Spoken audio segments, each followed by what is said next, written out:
你不是说没机会上场献艺吗？妙容身体不舒服，我顶替她的。你就这样登台献艺啊？出差呢？挂饰呢？我匆匆换了舞服便赶过来了。没关系，反正我只在后面敲磬，不引人注意，别坏了他们演出就好。哎呀，你只会为别人着想，也该为自己打算一下吧。哎，你就算是站在后面，你也不能这样上去啊，是不是？佳儿，你一定行的啊！别紧张啊，快去吧。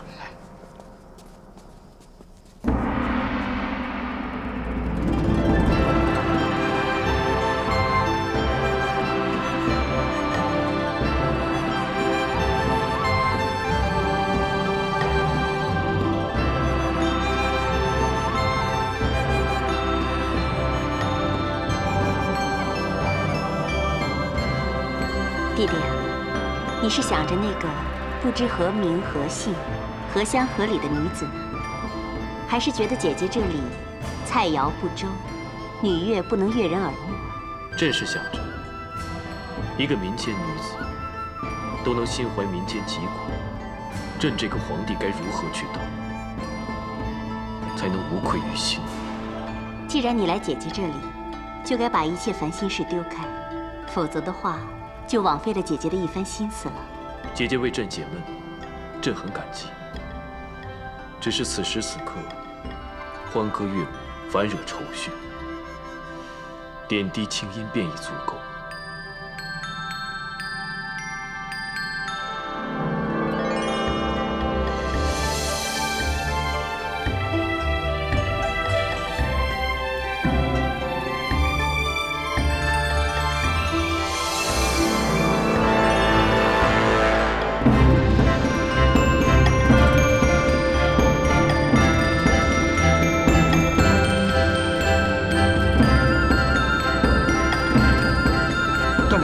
敲磬的那个就是我姐姐。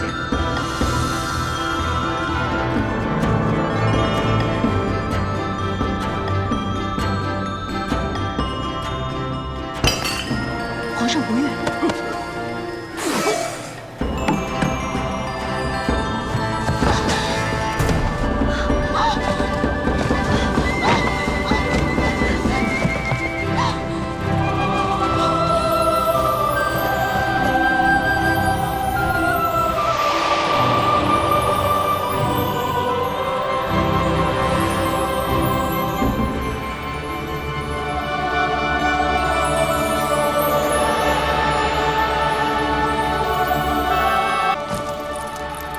你们学艺不精，扰了皇上的雅兴，还不快求皇上恕罪！求皇上恕罪。没事。谢皇上。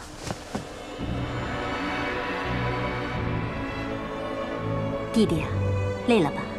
去歇息吧。姐姐会给你找一个心灵乖巧的，去侍奉弟弟更衣。好。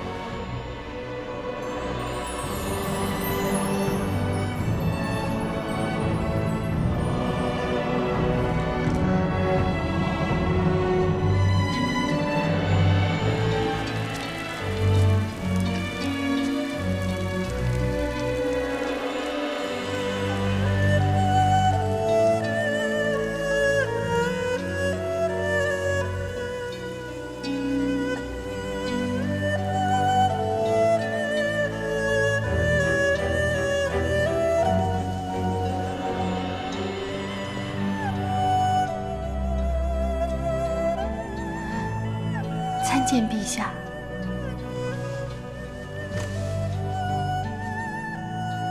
起来吧。谢陛下。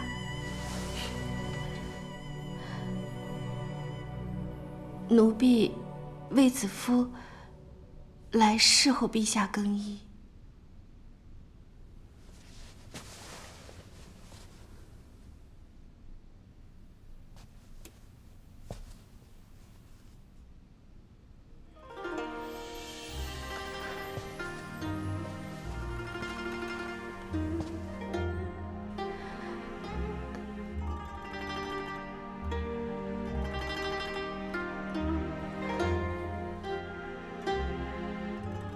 别怕。奴婢只是一介民女，第一次面对天子威仪，实在是无法不怕。天子威仪，有这么可怕吗？陛下受命于天，统四海之图计，掌天下之生死，谁不震慑呢？好，答得得体，能言善道。读过书吧？回陛下，奴婢没有读过什么书。你可比朝中的一些大臣更知道何为天子。奴婢只是听君侯和公主说的。哦，听说的。那朕倒想听听，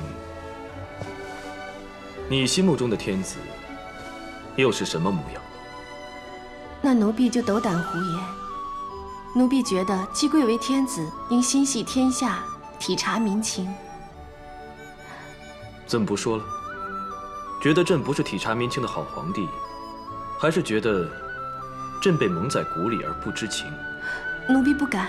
那你倒说说外面百姓的生活是如何，看朕是否真的被蒙蔽了。百姓苦饥寒，但官员却加以逗弄，引百姓逐今晚。苦饥寒，逐今晚。你怎会知这6个字？奴婢曾受丞相窦婴搭救之恩，以这6个字回谢窦丞相。原来就是你，朕这几日思之念之的人，就是你。上天对朕实在是太好了。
我才不跟你玩呢！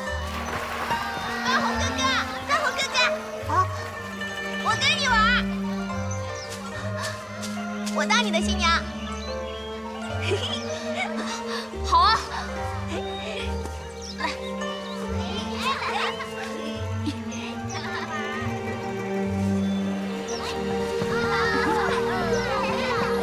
走。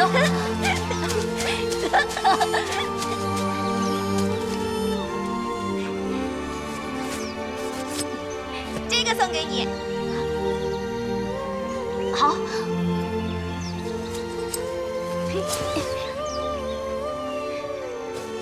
给。子父，以后你就是我的娘子了。嗯。从此以后，我们永远在一起啦。嘿嘿。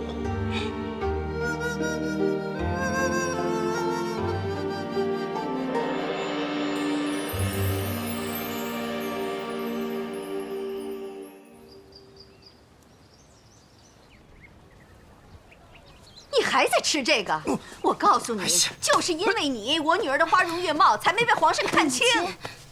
母亲，你别这么说，以我的才貌，能当上个中品就已经是万幸了。你这样说，会被人家笑话的。谁敢笑话你？找我有事吗？我是来找易叔叔的，我想让他做几样意头特别好的东西，赠给子夫贺喜。你还贺他？你让他出尽了风头，他应该来感谢我们母女俩才对。哎呀，你这女儿才是叫识大体呢。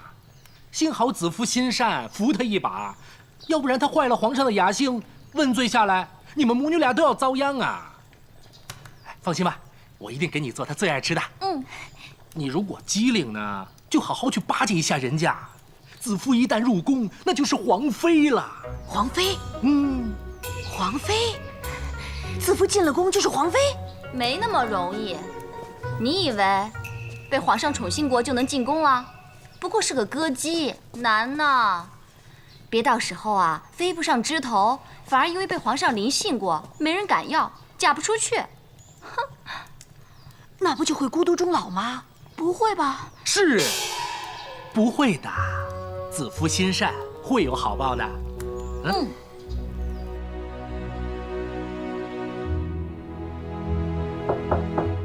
姐姐，你在吗？姐姐，进来吧。姐姐，姐姐，姐姐一切都好，弟弟不必担心。对了，你还记得他是谁吗？这不就是那天在酒社拔刀相助的？不是，他是我们从小的玩伴，你怎么认不出来他了？子夫，子夫，子夫。子夫，端红哥哥，我迷路了，天又黑，雾又大。你别怕，我带你回家。哎，你不是说北斗星可以指方向吗？可是现在看不见星啊。子夫，你别怕，虽然没有星，但是我可以当你的北斗星啊。好啊。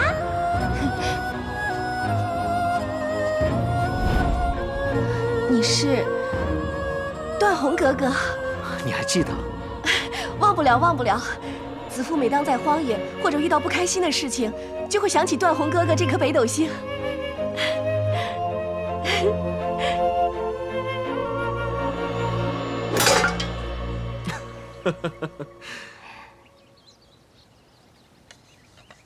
原来弟弟之前所说的那个心怀天下的民间女子，就是她。想不到她跟窦丞相还有这样一番奇遇，你说这算不算是天意呢？她有才情，有美貌，有见解，的确是好。好，好啊。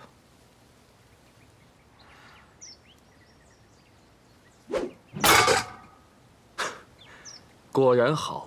既然她这么好，弟弟可曾想过把她带回宫，将来就让她常伴君旁？难道弟弟顾忌皇后，妒忌心重？姐姐说的，弟弟所记的不止皇后一个人。这样的话，宁愿当作是逢场作戏，把她忘了算了。不过，姐姐觉得有点可惜。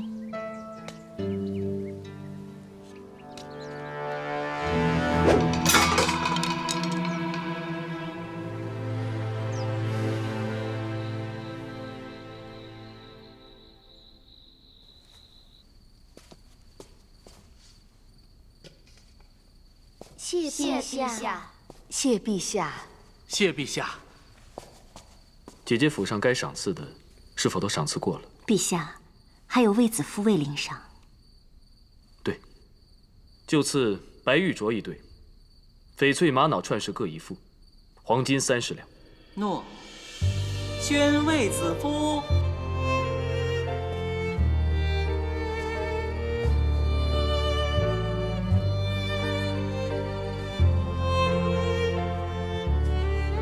朕明日一早便启程回宫。陛下和随人的行装都已经准备好了。好。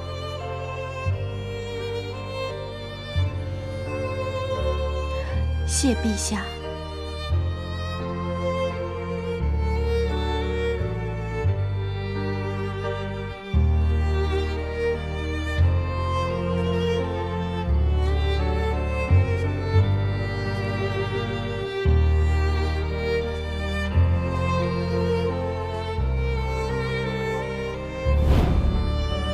一个民女都能心怀民间疾苦，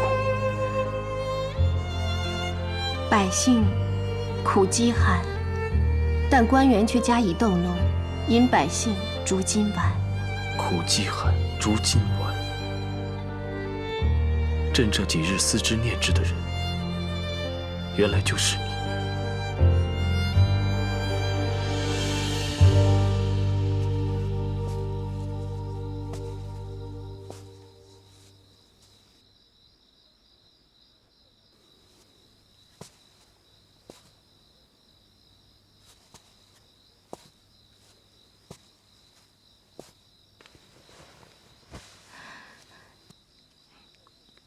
奴婢叩见陛下。子夫，去收拾打点，明早与朕同行。朕希望你陪在身边，见证朕改写“苦饥寒，逐金丸”这6字。谢陛下。朕会请公主安排，选个人陪你进宫，互相照顾。公主说，你与弟弟卫青2人姐弟情深，那就让他一同入宫，在建章宫当差吧。陛下爱屋及乌，奴婢。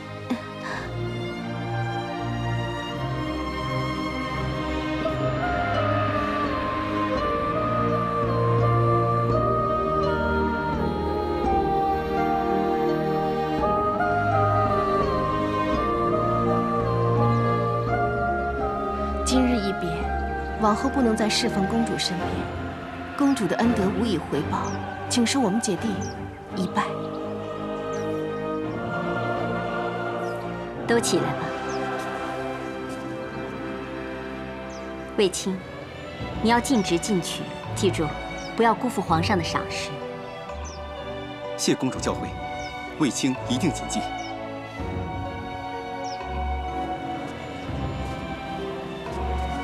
子夫啊，你能够进宫，着实不易。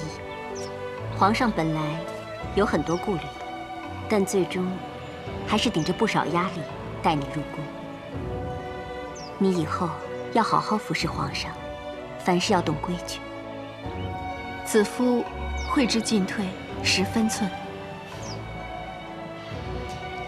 就像这棵桃树一样，我只是播下了种子，能不能开花结果，就看你自己了。子夫明白。卫青，你们要记住，等开花结果的时候，不要忘了当初播种之人才好。公主这么多年对我们姐弟呵护有加，我们姐弟定会铭记在心的。但愿你们姐弟2个的前途一片坦荡。谢公主。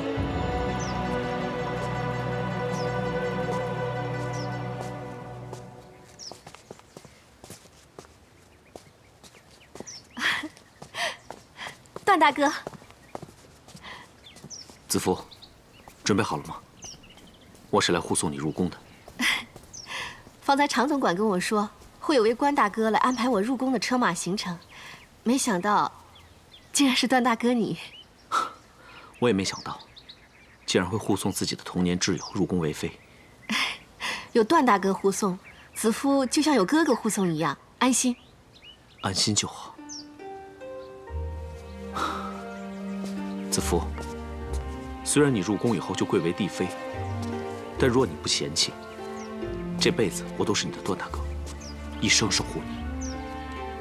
感谢上天的眷顾，能让我有你这样一位英武侠义又关怀备至的大哥。谢谢你，段大哥。既然你是我妹妹，卫青也就是我弟弟，他此去建章宫当差，我一定会好好照顾他的。那弟弟就拜托你了。段大哥，我知道能进宫当差对卫青是好机会，可是这么多年，我们姐弟俩从来都没有分开过。子夫，我们都成长了，卫青会闯出自己的路，你就安心随我登车启程，穿过章城门，在御河边会合皇上，进未央宫吧。是。祝卫姬以后在宫中诸事顺遂，地宠隆盛。谢段大哥，有劳段大哥引路了。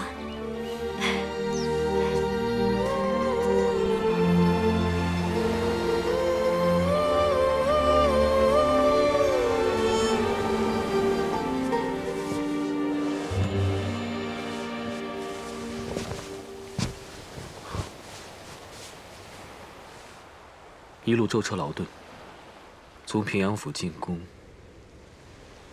辛苦吗？不辛苦，有段大哥的妥帖安排，一切都很好。段大哥？是啊，幸亏陛下临驾平阳府，不但让子夫承蒙圣恩，也让我重遇童年因水灾而失散的儿时旧友。原来冥冥之中，朕与你早就有丝丝点点的牵连。上天让你居于平阳府，又让你遇上窦丞相，并写下触动朕的苦饥寒、竹金丸。如今你那位段大哥，又是朕的侍卫，朕之前还颇为忧虑，不知带你入宫是福是祸。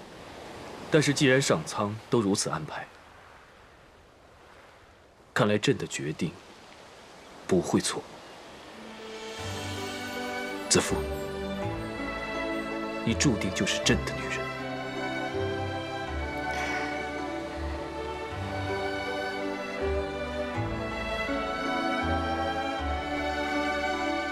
那边树木环抱的是上林苑，是朕打猎的地方。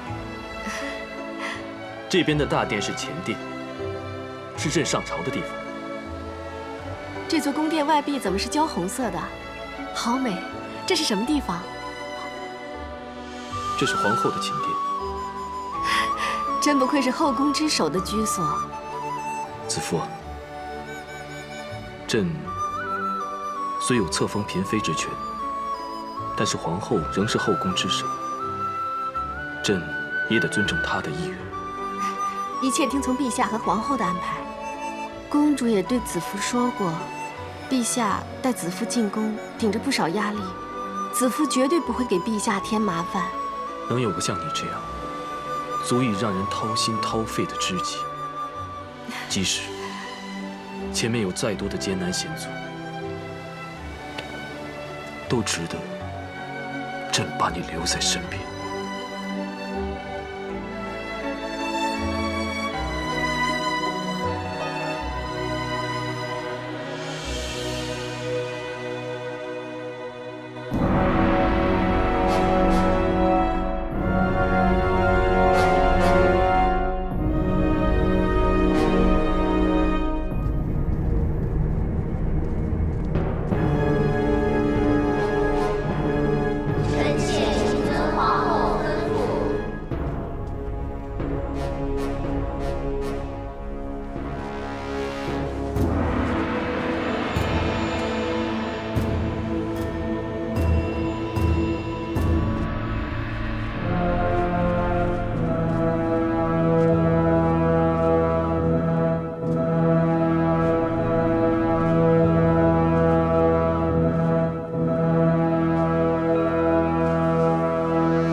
奴婢参见皇后，皇后金安。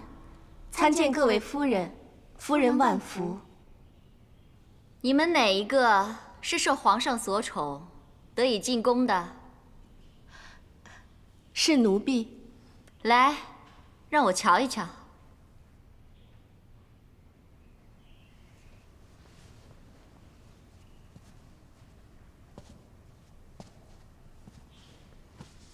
别怕，再挪近一点。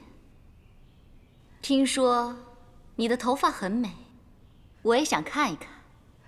诺。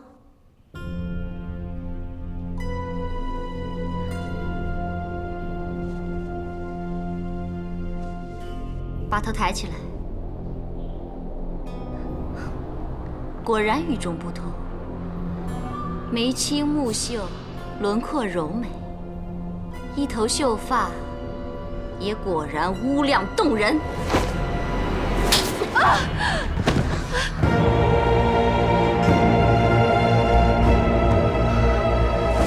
哼，果然是魅惑君主的小贱人。听说你只是平阳侯府的一个小歌姬，你凭什么踏进宫里？哎，皇后英明，刚才你打她一个旋身侧扭，腰姿款摆，我看这身子确实有引人之处啊。我们不是出自皇亲贵胄，就是高门大族，现在竟然来了这么一个歌姬，叫我们如何自处啊？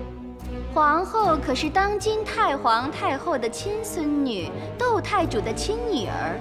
姐姐你这么说，把皇后置于何地呀？把她转过来！你敢抗旨？把她转过来！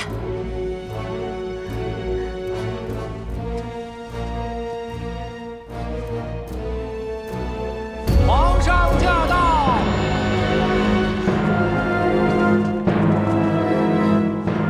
住手！陛下圣安。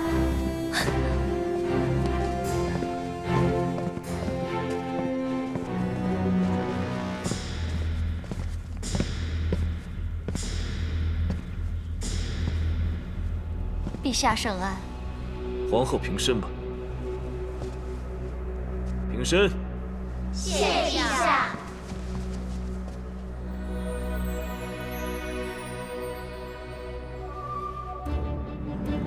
朕回宫后，本想向太皇太后请安后，便来看你。不想，原来你在召见未尽。不知道皇后收到朕的礼物没有？陛下是说那盏金乌灯台吗？臣妾好喜欢，但是一送过来就被臣妾打翻了，摔坏。陛下送此灯，是想重提当年金乌藏娇之诺吧？朕正是此意。此灯被毁，不是太可惜了吗？可惜，当年之诺，随着时日褪色被忘，这才叫可惜。陛下如果不是为了新人，也不会跟臣妾再提誓言吧？朕是九五之尊，有为汉家天下延后嗣之责，选妃纳妾在所难免。皇后是六宫之主，所以同样也该以延续后嗣为己任，何不拿出气度，包含其他嫔妃？臣妾听出来了，陛下是嫌弃臣妾没能诞下龙翼是吧？朕没有这个意思，朕只是希望皇后能够明大义识大体。陛下所说的识大体，就是把那些唱曲的、跳舞的，不论身份好歹的，都带回宫里，以乱后宫。皇后说话请自重。陛下为了这个卑贱凌人，是要吓唬我是吗？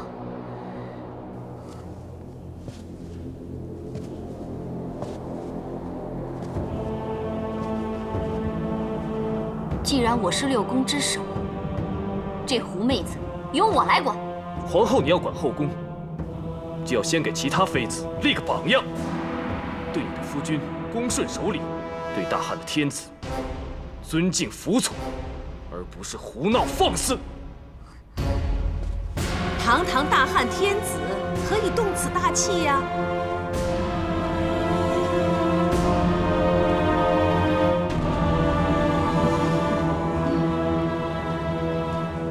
陛下万安。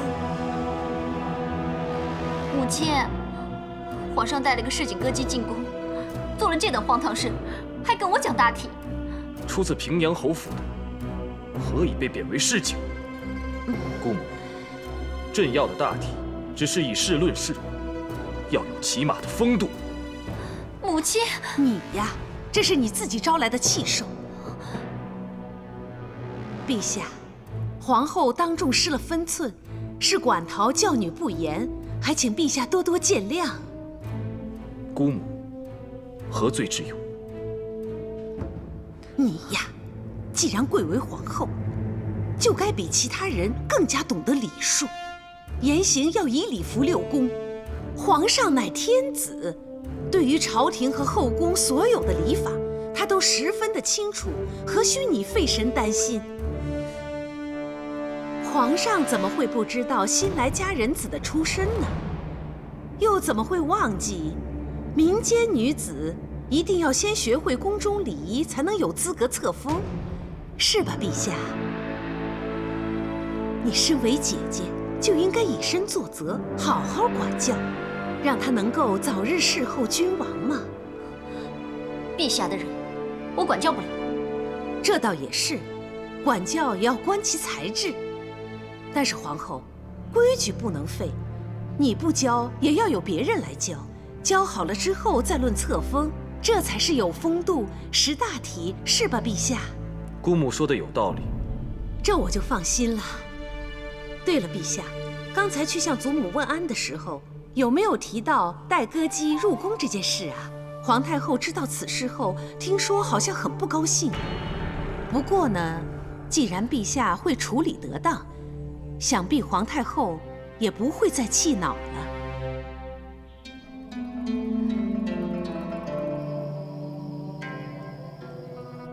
彻儿，你千万要清醒，莫为了一个歌姬而坏了与皇后和窦太主的感情啊！母后，儿臣当然明白其中的厉害，可是身为一国之君，也不能处处忍让，让皇后得寸进尺。儿臣只是以礼压压她的气焰。你该不会忘记，当日母亲之所以能当皇后，你之所以能当太子，你姑母她的确也是帮了不少的忙。全因儿臣一句要娶阿娇，姑母才会力荐儿臣。说到底，她是想要一个受她摆弄的皇帝。可是母后，朕绝不受制于人。皇后是太皇太后的外孙女，窦太主又是她心疼的长女，二人深得你祖母的欢心。母后，儿臣已经答应不会马上册封魏姬，也算是让步了。彻儿，何不想个方法，暂离新宠，让皇后安心？否则，她闹到太皇太后那里就不好办了。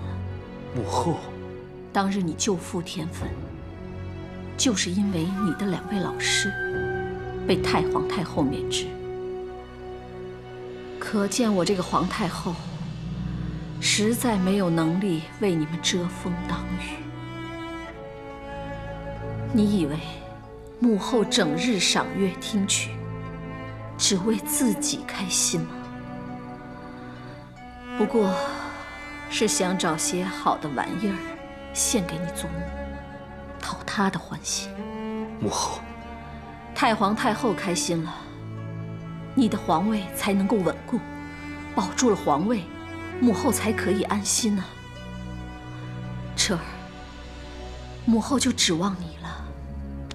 母后放心，儿臣会暂离宫中人事，出宫巡视，绝不会让母后为难。为免地方官员事先设置，儿臣会以平阳侯的名义微服出宫，以便了解各地灾荒实情，知道民生所需。彻儿，你有这份心，母后也就放心了。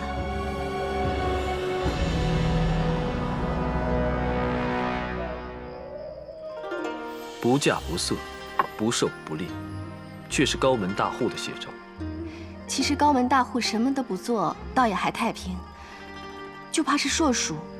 硕鼠硕鼠，无食我黍；硕鼠硕鼠，无食我麦。古人以硕鼠为师，来形容那些巧取豪夺的恶官商贾。朕以前只是读过，这次出宫，真要好好的视察。陛下以民为本，奴婢替百姓谢过陛下。你确实不同，明白朕，不会只图恩宠。妃子从来没有如你这般的。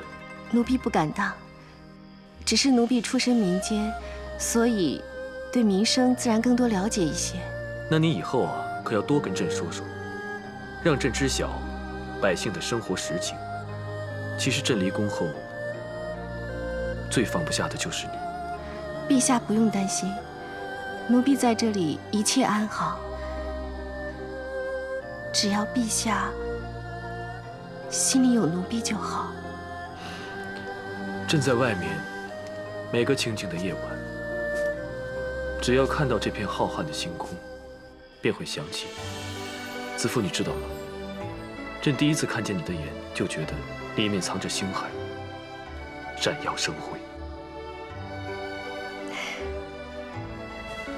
奴婢第一次见到陛下的眼眸，就像是在满天的繁星中见到最亮的那一刻，让奴婢感到无比温暖安心。那最让你安心的是什么星？北斗星啊！因为它能指引你方向。而且在我无助彷徨的时候，只要看到它，就觉得在被守护着，不用再害怕了。好，那朕就是你的北斗星大哥。北斗星大哥，天大的事，有朕护着你。朕离宫之后，你要万事小心。等朕回来。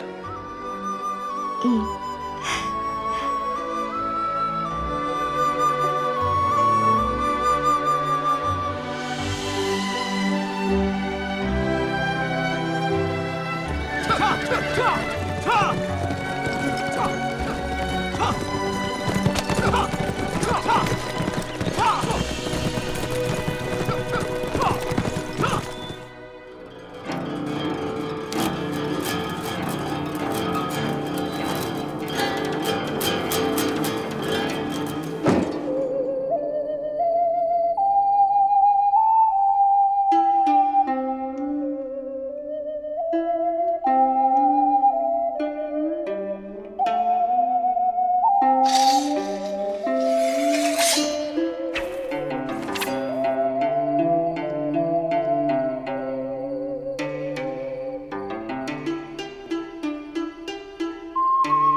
护皇上，至死忠心。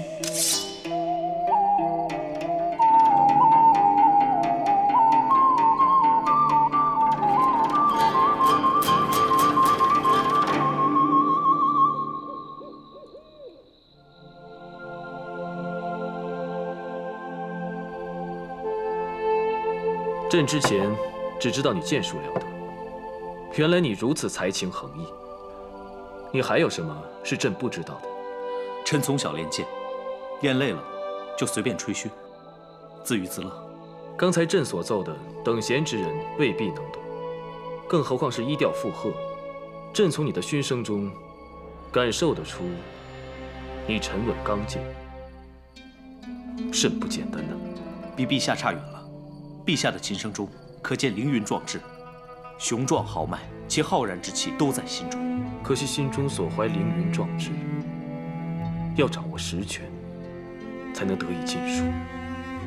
乌云蔽日，只待清风。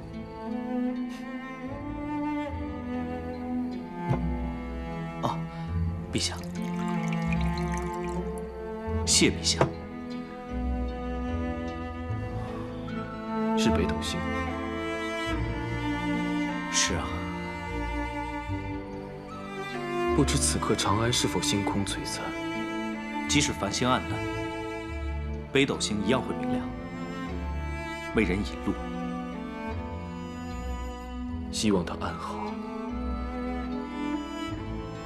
希望他安好。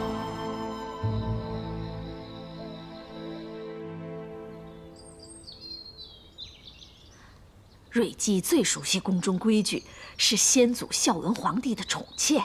就是年纪大了，身子弱，需要有人照顾。瑞姬一定会将所知的相授，你要向她好好学习。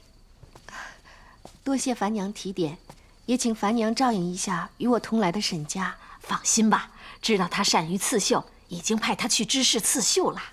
这就好。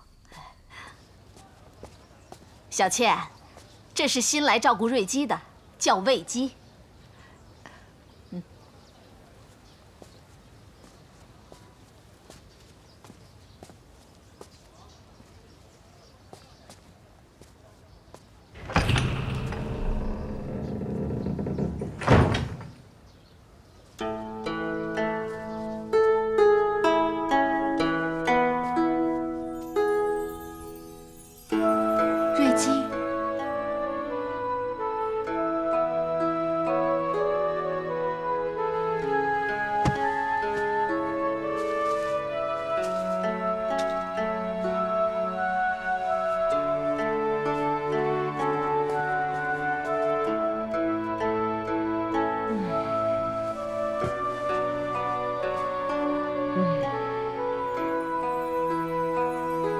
你是谁呀？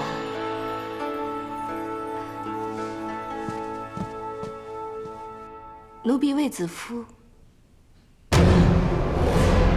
啊！你，又是你！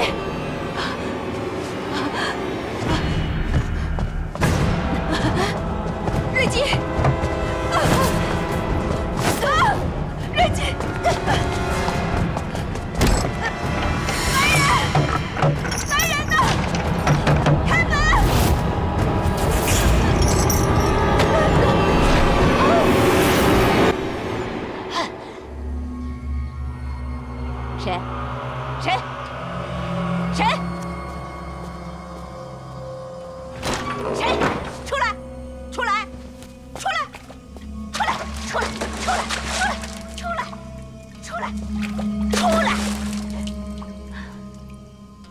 是谁？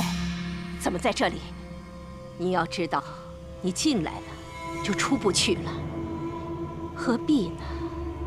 都这么多年过去了，还是不肯放过我。是他派你来的吧？你要知道，想要害我可没那么容易。不，奴婢是新来的佳人子，来向瑞姬学习宫规。宫规？哼！早说嘛！不以规矩，不成方圆。宫中的规矩必定要学，可宫里的事岂能仅靠这规矩二字？个中的权谋计算要学的多着呢。我以后再教你，退下吧。诺。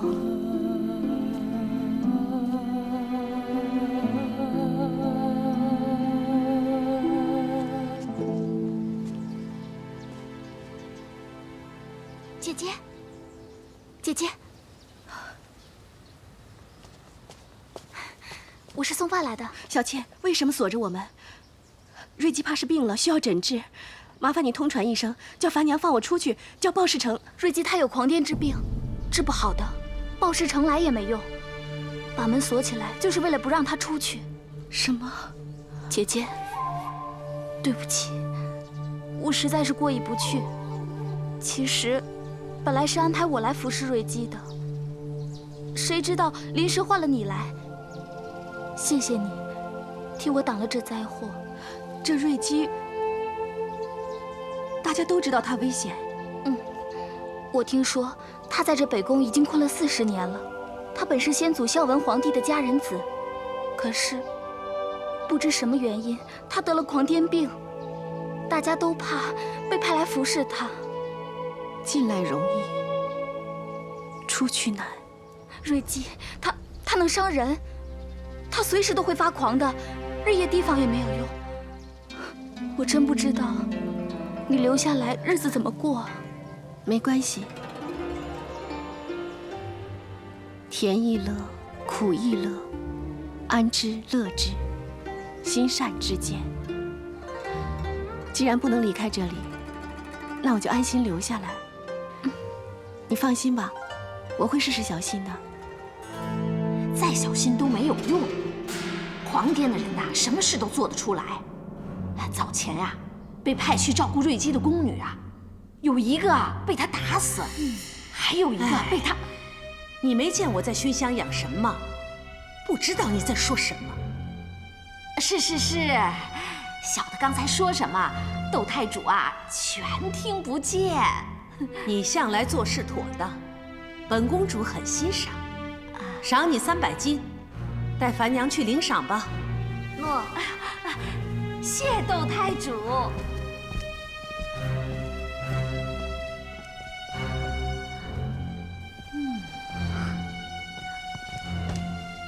母亲，情况如何？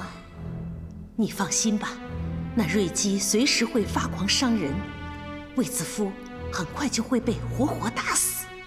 瑞姬她一把年纪，万一伤不了人，反而让她占了上风，那可怎么办啊？那就更好。以前呀，有宫女为了自保，用烛台打伤了瑞姬，后来那宫女被斩首示众。瑞姬不过是祖父一个失宠的家人子，哪会伤了她就要处死啊？你们晚辈不知道各中玄机，那瑞姬的身份可不是那么简单的。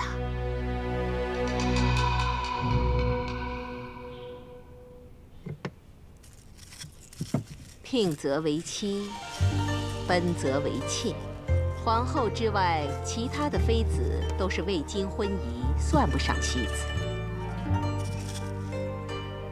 只有皇后能行亲残之礼，领嫔妃、公主到东郊采桑。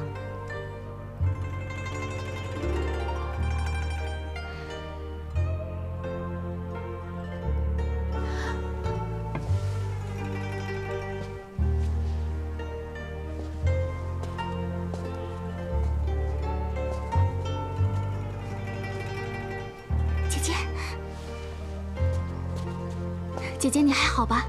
我还好。对了，你替我去看沈家了吗？当然有，她很好，你就放心吧。只是知事事忙，她给累坏了。在我心里，你是在代我受罪。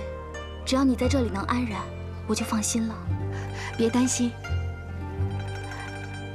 其实只要不打扰她，不引她注意就没事。那就好，姐姐，那我先走了。你自己一定要小心呐。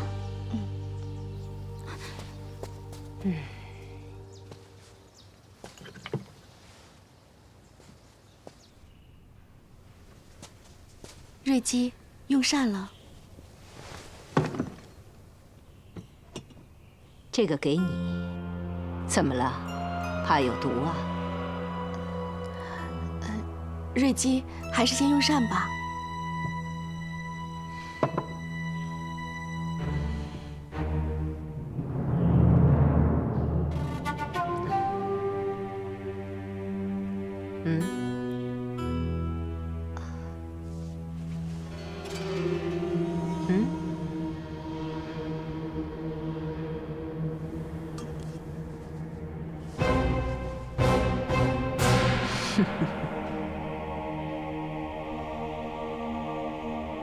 你知道，在这世上，哪种死法是最痛苦的？身上万虫噬咬，搏夫追随之痛，你尝过没有啊？瑞姬，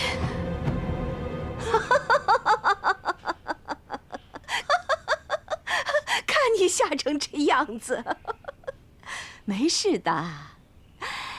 好吧，看在你肯喝我的甘草汤份上，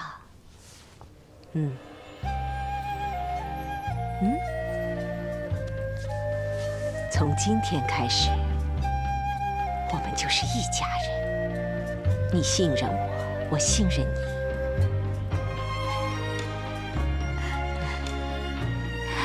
来，我们用膳吧。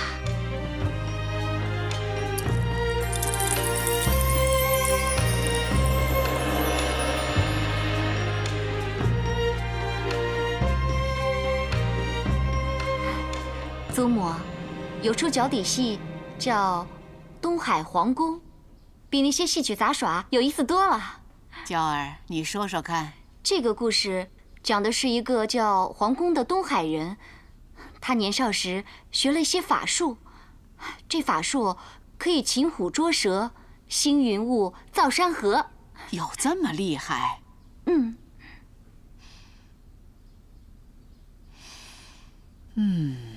真是香气逼人呐！祖母，你答应过我，全部涂好才闻的。啊，行，啊，你说那个皇宫后来怎么样了？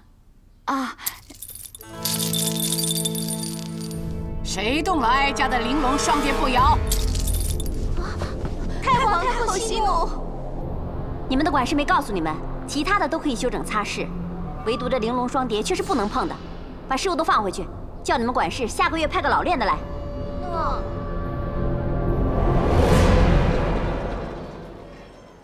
华宫美君，快来看，值8000钱一丈，快来看！不收驻颜，已无一物。你要是想买，就拿府上的玉瓶座来交换，钱币我可不要。你这什么道理？买卖早说好了，怎么就不收钱币呢？哎，不收就是不收。那是铸银，不能动啊！下来！铸银，你们要干什么？那是官银，不能碰啊！我就是要把这些破钱币全撒了。是管夫。干什么？不许抢！这是在干什么？大人，这人劫抢银车，快把他抓起来！哎，官兄，你本为京官。尽管现在已被免职，可我素来敬重你，你这是干什么呀？哼！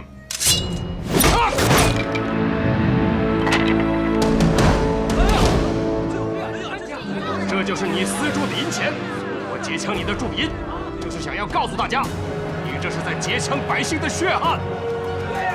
全因为你这种铸币商铸出这种缺斤短两的钱币，商贾们才拿这些伪币做薪资。你看，这就是你们贪婪者的祸！把这事给我带走！快，给我拖回去！说得好，做得好！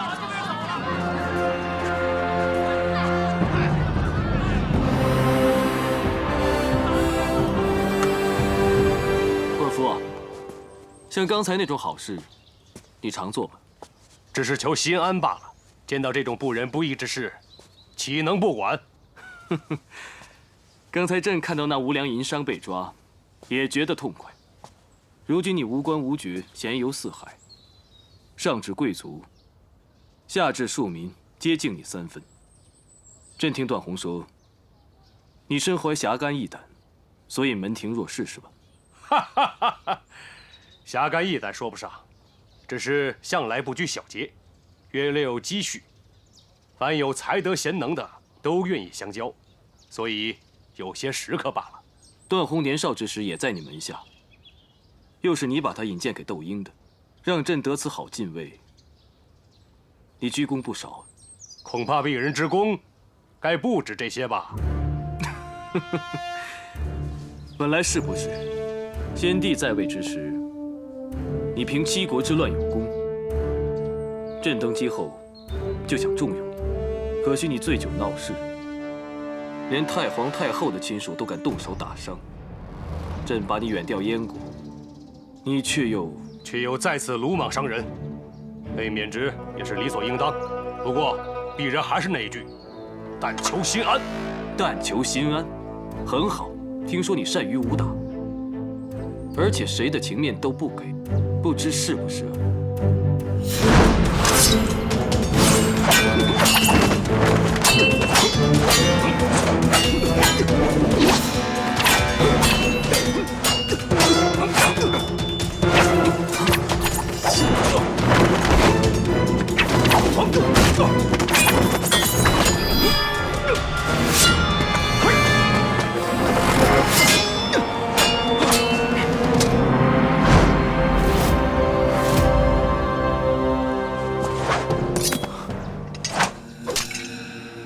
陛下恕罪，何罪之有？朕一次事件，便释出2个忠臣，快意得很。谢陛下。段宏听风，段宏在，你舍身护主，朕今封你为七门仆射，臣必誓死为陛下保驾护航，死而后已。起来吧。谢陛下。至于你，进退有度。朕之前认为你鲁莽，难成大事，看来是朕错了。陛下言重了。你见多识广，门下贤才无数，朕希望你能推荐可用者，让朕差遣。将来朕新政得成，定会顾念你的大功。谢陛下。鄙人不求什么封赏，指望能助陛下一臂之力。陛下明德亲民，必成旷世明君。朕这次往民间走这趟，终能亲睹民生疾苦，体会所谓苦饥寒，如今丸的深意。这6个字，足以驱策朕当个为民立命的好皇帝，不负一人。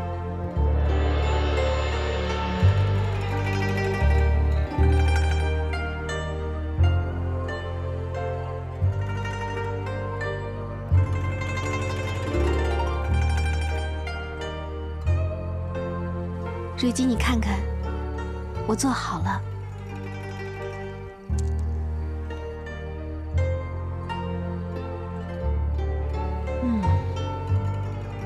好香啊！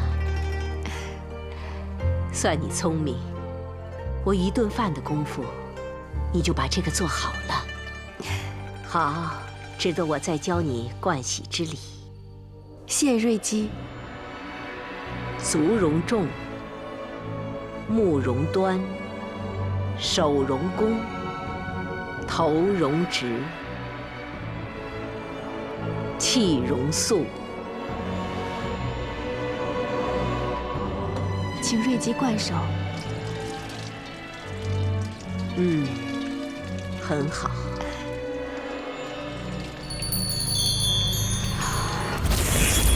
我不要！我不要华台！我不要！我不要！我不要华台！我不要华台！我不要华台！本皇后就是要你华台！我不要！我不要！瑞姬啊，瑞姬，你放开！瑞姬，你放开啊！给我放开！我的孩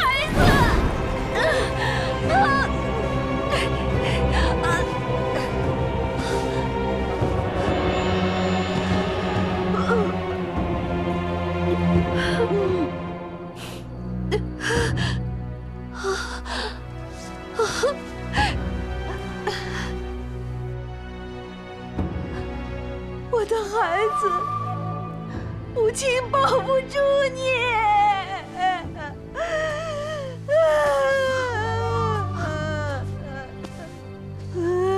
好了好了，没事了，都过去了。好了，都过去了。瑞姬，都过去了，现在没有人可以伤害到你了。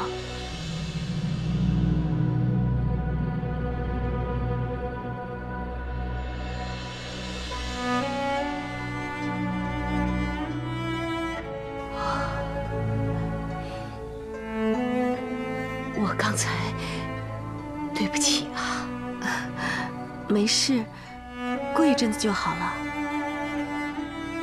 你真傻，像其他人一样把我踢开就好了嘛。瑞姬咬我是无心，只不过流些血。如果我踢开你，你的牙齿给碰掉了，以后还怎么用膳啊？我咬你是无心的，你忍耐就好。可其他人要是咬你，你可别由着他，必定要把他的牙齿全踢掉，知道吗？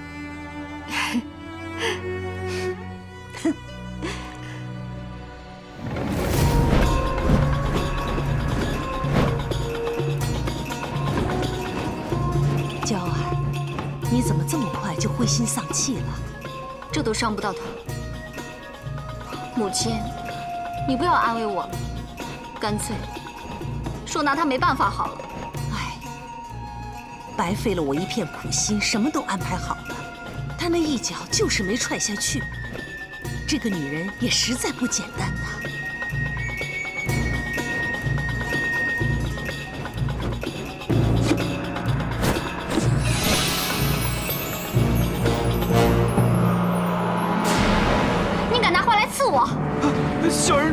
请皇后恕罪。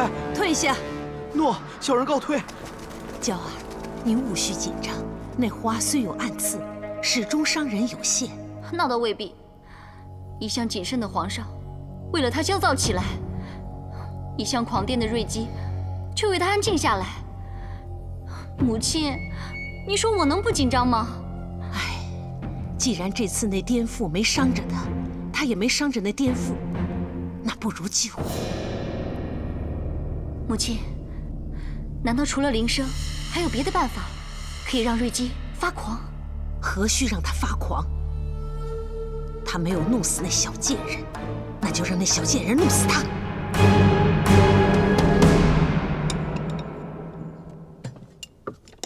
我虽然只是他的婢女，可是他说过，当我是妹妹一样。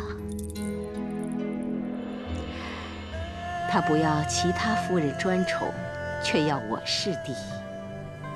我虽然答应他不会生孩子，可真有了身孕，怎么会舍得？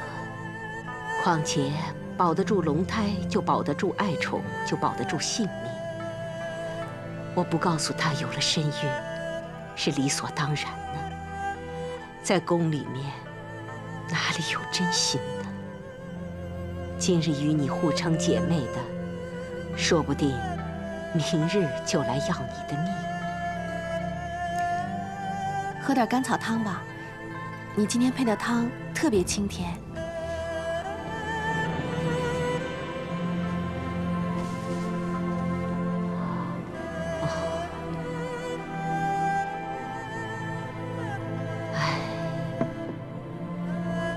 你真是个好女子，但世间瞬息万变，你必须要好好保护自己，知道吗？不然，还不如早早离去的好。当年皇上最疼爱我，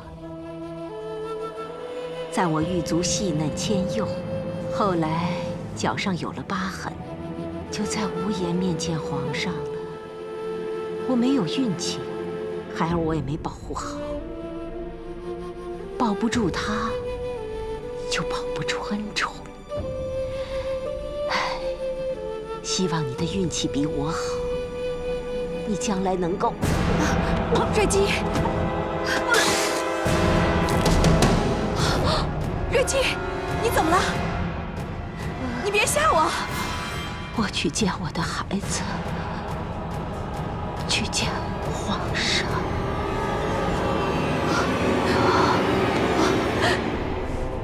你别吓我！来人呐！来人！来人呐！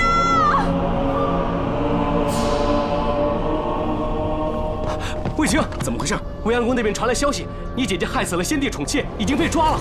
这可是死罪啊！你现在逃出去还有条活路，不然恐怕连你也得判个重刑。私下出宫已经有罪，单凭这一点，要我帮你都难，何况你姐姐还涉嫌杀人。不，她是被冤枉的。姐姐的品性，君侯也知道，她怎么可能下毒害人呢？这一定是被人陷害的。这种事情，宫里的确是有，可你让我怎么办呢？君侯，姐姐现在被囚禁在掖庭报室，生死不明。听说那里会严刑逼供，她一个柔弱女子怎么受得了呢？求君侯让我见见公主，毕竟公主是皇上的亲姐姐，太皇太后的亲孙女。我要求她来救我姐姐。住口！你以为公主是你们的守护神灵啊？啊！这种事情一旦惊动了太皇太后，谁去劝谁遭殃。你们已经不是平阳府的人了，别在这里纠缠不清，给我惹麻烦。强总管，在，带卫青出去。君侯，君侯，卫青。公主晚上才回来，你先到厨房避一避，到时候看如何开口救人吧。起来吧。来，公主，尝尝这个。公主，来。怎么了？哎呀，公主你怎么了？吃个烤肉都出神了。来来来来，没事，你吃吧。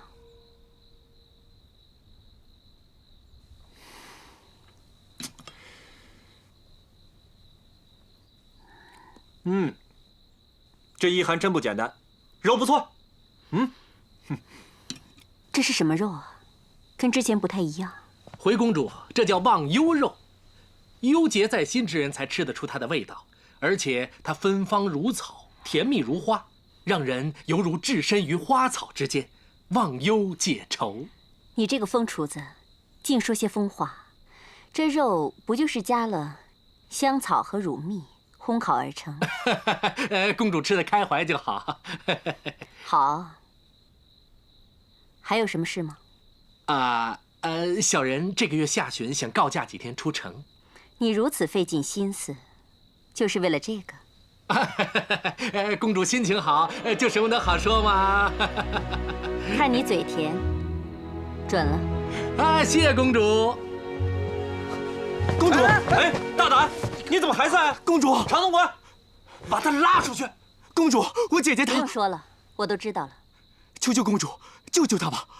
卫青，我不是不想帮你，只是后宫之事向来都是皇后做主。别说我已经外嫁，就算我身在宫中，也无权干涉。更何况皇上又不在宫里面，就算我有心帮忙，我都无能为力。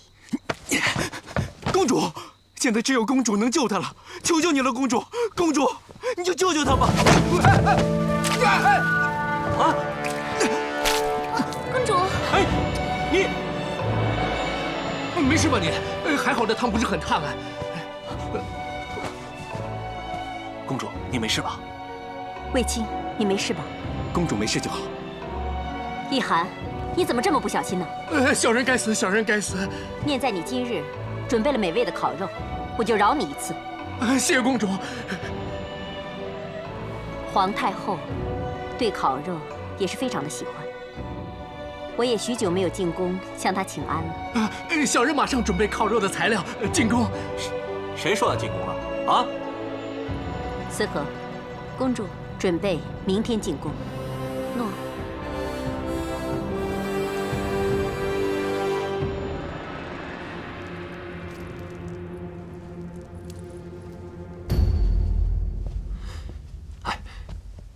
公主啊，我看这趟浑水你就别趟进去了吧。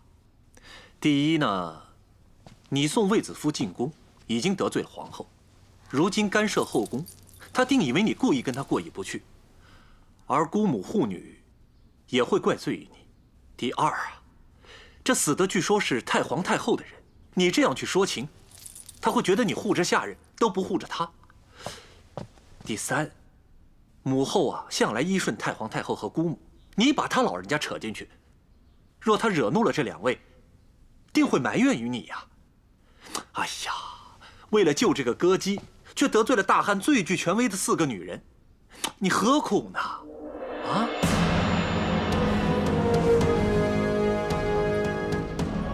何苦？第一，卫青维护姐姐如此卖命。我是皇上的姐姐，维护弟弟也是应该的。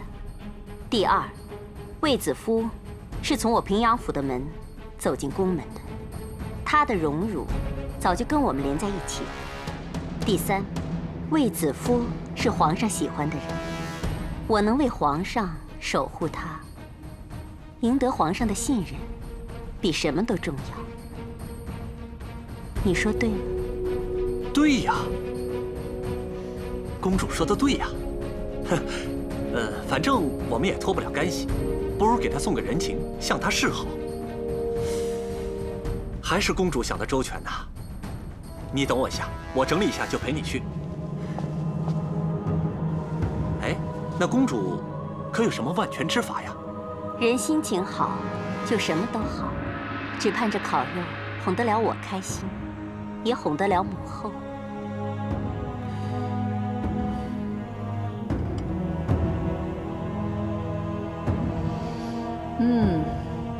真香啊，真不错。谢皇太后夸赞，小人再弄些不同风味的，让皇太后尝一尝。要是比这兔肉好，就赏你2锭金子。小人先谢过皇太后。母后，祖母也爱吃烤肉，待会儿叫一涵备一些，今天晚上送去长信殿吧。不必了，太皇太后说了，素食7日，无事不见客。难道和瑞姬的事有关？不知祖母和瑞姬是何关系，竟为此素食7日？对了，听说瑞姬以前是……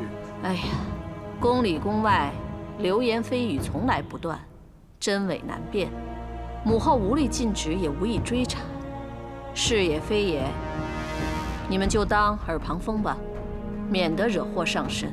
母后言之有理，但是卫子夫本是我府中之人，人已送，祸已惹，只好想法子补救。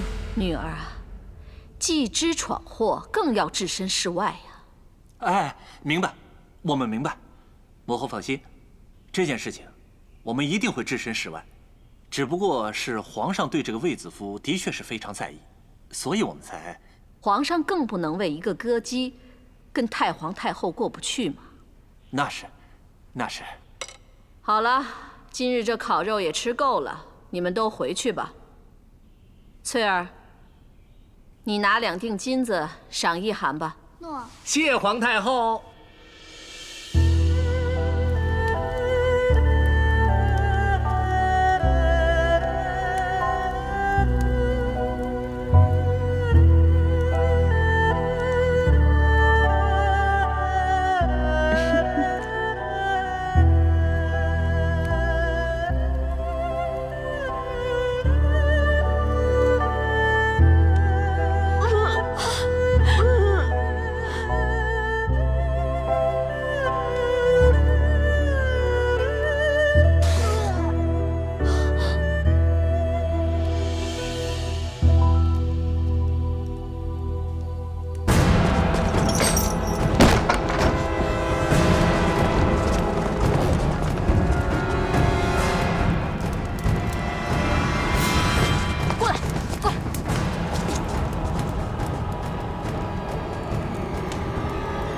看看，这些玩意儿见过吗？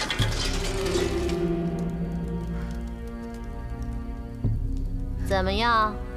你招不招？无罪可招。好啊！谁敢伤我龙翼？你说什么？我说，谁敢伤及皇上的骨肉？你有了？你若不相信，可以去问鲍世成。进宫时，鲍世成清楚地记录了我受皇上宠幸与月氏的时日。我受宠至今，一直没有月氏。哼，那又如何？那也不一定有孕呢。嗯，你就敢肯定我没有身孕吗？皇上仍无子嗣，若我腹中真有孩子，而又因受刑伤及，你担当得起吗？难道你就不怕招来杀身灭族之祸？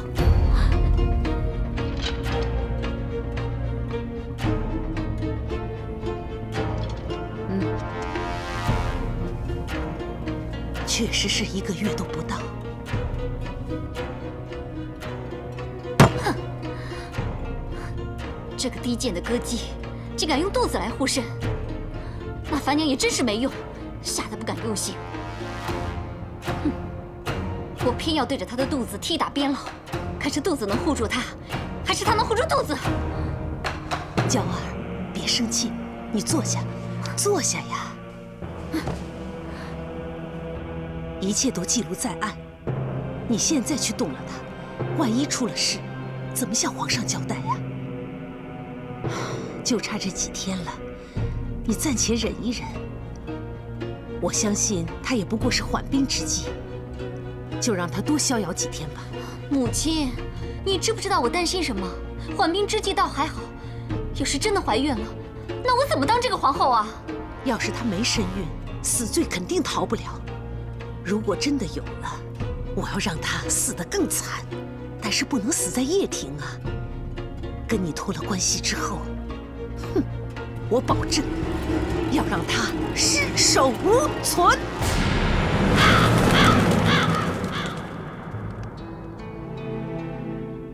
朕离宫之后，你万事要小心。等朕回来。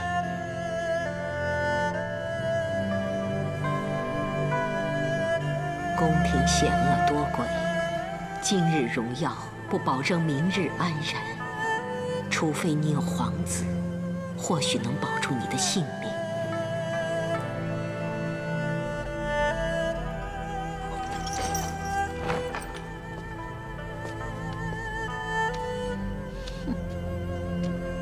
如一，进来吧。日子到了，知不知是你的吉日，还是你的忌日？如一，有劳你给他把把脉，好看他怀了没有。不用了。难道月事来了？这个来了，那龙种岂不就是没了吗？啊？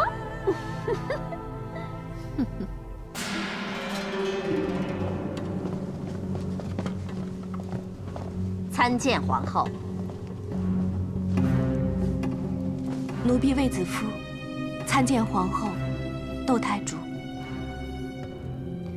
卫子夫，你杀人这个案件早已呈给本皇后，你可知道本皇后为什么现在才审判？就是因为你曾受圣宠，只盼你能为皇室延年子嗣。说不定添个一男半女，不只能抵其罪，更能立下大功一件。可惜没有。既然你没有龙胎保护，樊娘，杀人之罪应当如何？论罪，当斩。那就拖出去斩。慢着，杀人之罪可有证据？犯人僭越犟嘴，斩首之前先掌嘴50，杖打100，拉出去。且慢。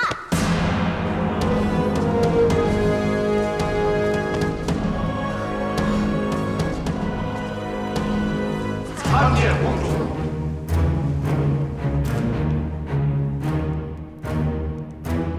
皇后金安，姑母万安。我正在审讯犯人，姐姐来所为何事？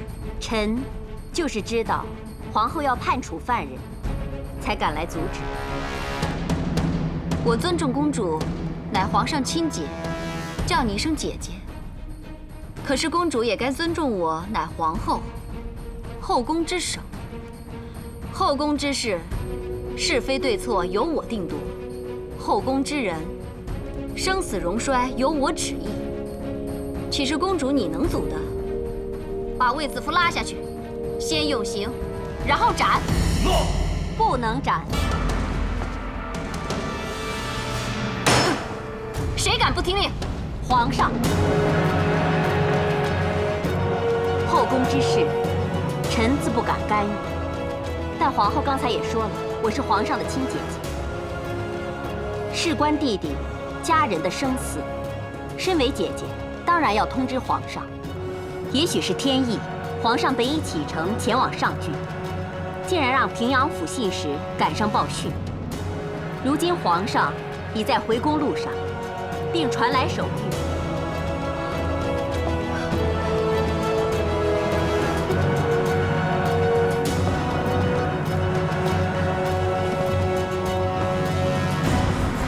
朕公务在身，司挂家眷，却经闻后宫凶案，痛心疾首，问及其详，疑处重重，唯恐其中有诈，着令囚疑犯卫子夫于报室，待朕回宫细审论刑。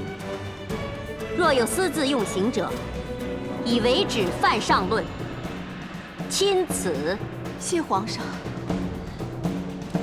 遵旨。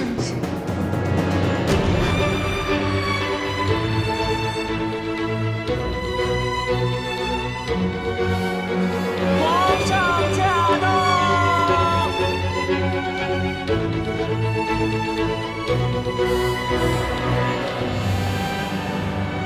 陛下圣安。身。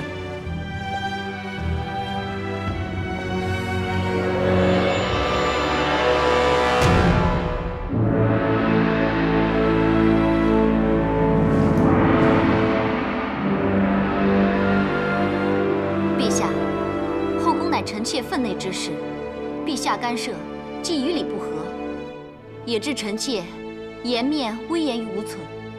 今后臣妾如何统帅后宫？还请陛下让臣妾主理此事。朕无意干涉后宫之事，但牵涉人命，事关重大，朕也想了解是非对错，不想朕的皇宫徒添冤魂。冤魂已添，是非已明，杀人偿命，就是给冤死者还以公道。既说杀人，有何理据？瑞姬殿内只有魏姬一人，膳食由叶庭私膳房供应，二人同吃，却只有瑞姬中毒，分明就是魏姬下毒杀人。皇后亲睹魏姬下毒吗？即使没有，那他人也无下毒的机会。又有宫人守卫亲睹吗？既说二人独处，又何来目击者？那在魏姬身上搜到毒药了吗？毒药已下，又从何处搜寻？魏姬身处深宫，找到给她毒药的同谋没有？或是魏姬进宫之前早已备好毒药，并无接应？或是，那魏姬是否供出杀人缘由？可能受不了瑞姬严厉教导，杀人泄愤，以逼劳苦。可能。皇后要朕让你掌6宫，断生死，你知人死罪的理由只是单凭揣测，这不是太胡闹了？既无实据，又无人证，更无杀人动机，就此定罪，简直荒唐！瑞姬之死，交廷尉重新调查，魏姬无罪释放。谢皇上。若是哀家不准放，又当如何？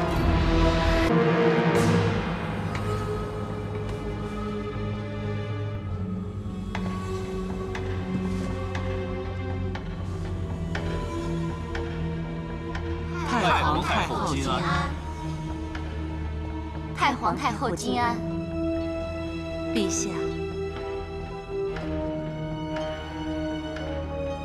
都起来吧！谢太皇太后。祖母何以纡尊到此？哀家知道皇帝和皇后在审理后宫凶案，哀家怕有偏颇，所以特来看看。魏姬杀人只是片面之词，并无杀人动机或人证物证，故孙儿将其释放。魏姬之死，交廷尉调查。母后，陛下，我有人证，可凭据皆动机。那就宣证人吧。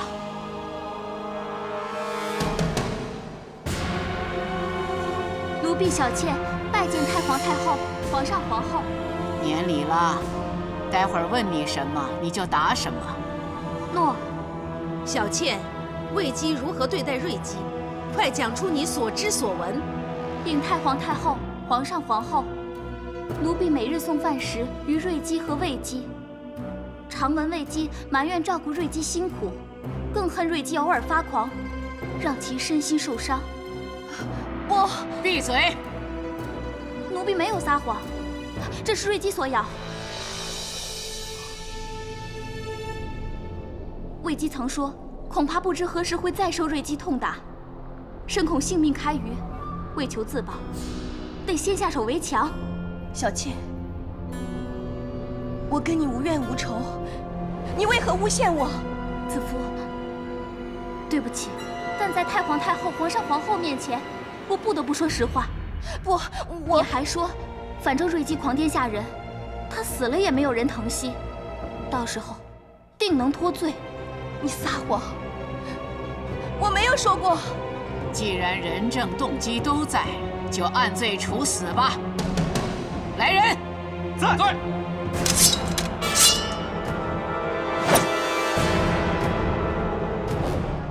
你受谁指示？说。回陛下，奴婢从没有伤害瑞姬之心，跟遑论受人指使。但如今有人证说你意图杀人，是证人说谎。奴婢虽曾被瑞姬所伤，但他是无心的，奴婢从来没有记恨过他。陛下，这案件已经一目了然，而且太皇太后已经定夺，何必再给凶徒机会呢？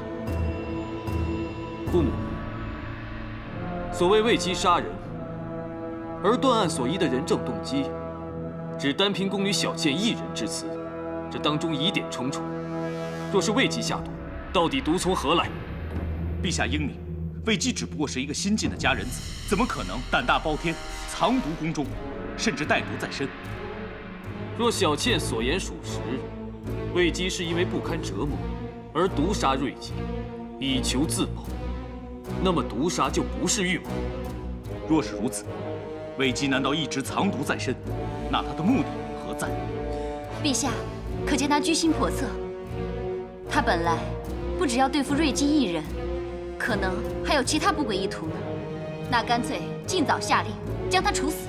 看来皇后也认为此事所牵扯的不只是老宫人被杀，而是另有玄机，那就更不能就此结案，非严加细查不可。陛下，臣总觉得还有些疑处，也许当中有不可告人的阴谋诡计。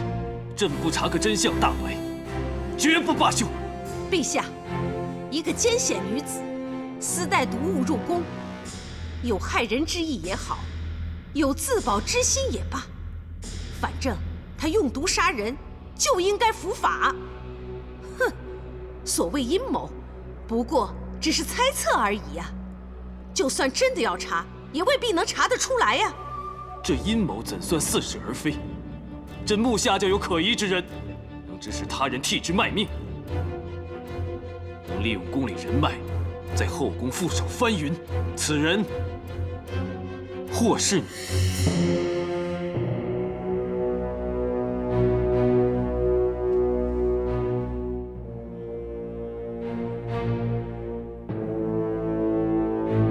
平阳公主。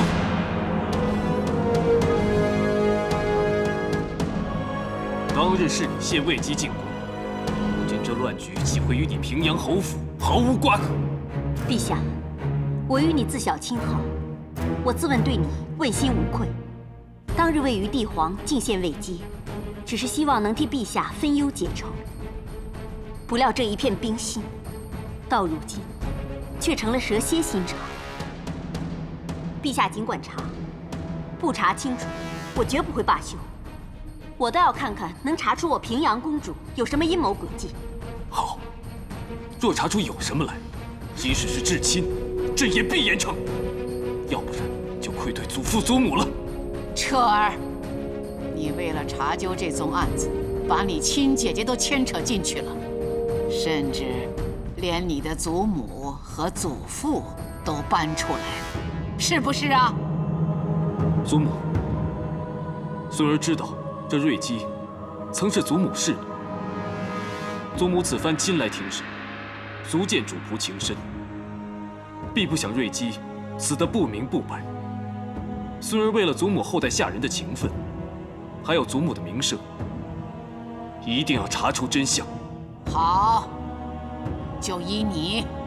谢祖母。母后，祖母，哀家给你5天时间。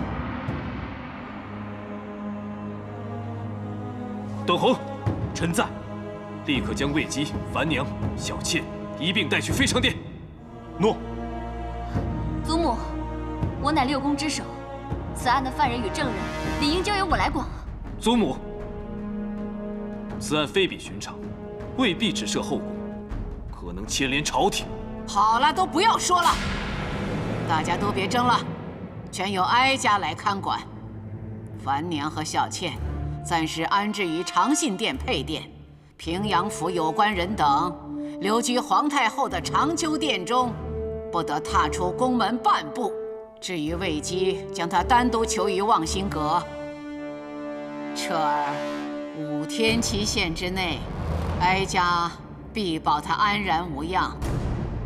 要是你能证明与她无关，哀家马上将她释放；否则，哀家就以她的人头祭奠瑞基。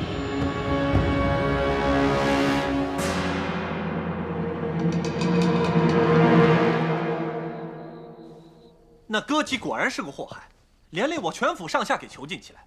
平阳侯府何曾受过这种待遇？哼！参见君侯、公主。哼！你们把他关到哪里去都好，就是别跟我们囚在一块儿。他跟平阳侯府全无关系。下去吧。君侯跟你们说笑而已。诺。说笑？公主啊，皇上随时论罪，他是那歌姬的弟弟，被牵连没话说，可是把我们平阳侯府都搭进去，不是太冤了吗？我们姐弟祸及君侯，给君侯带来麻烦，求君侯恕罪。但依小的愚见，皇上断不会为难公主，说不定这只是救我姐姐的缓兵之计。住嘴！你以为进了宫，你就真的以为自己长进了啊？你懂什么呀？皇上用的正就是缓兵之计，难道你看不出来吗？起身吧。谢公主。哎呀，怎么会看不出来呢？只是圣意难测啊，公主。哎！虽说皇上有什么缓兵之计，但现在大家仍算是戴罪宫中，你倒笑得开心写意啊！最好我平阳府的人以后都给关在宫里，好让你跟女儿团圆，是不是？你就由他们吧，大家都出自平阳侯府，自然是要叙叙亲情，叙叙旧了。难道要哭丧着脸吗？公主，公主，君侯，奉皇上旨意，请公主到非常殿问话。问话？正要用膳呢。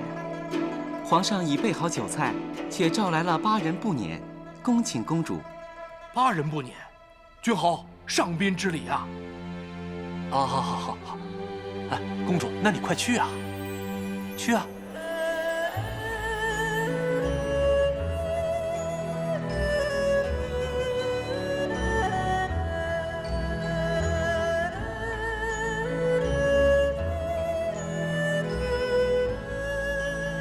不是说有话要问吗？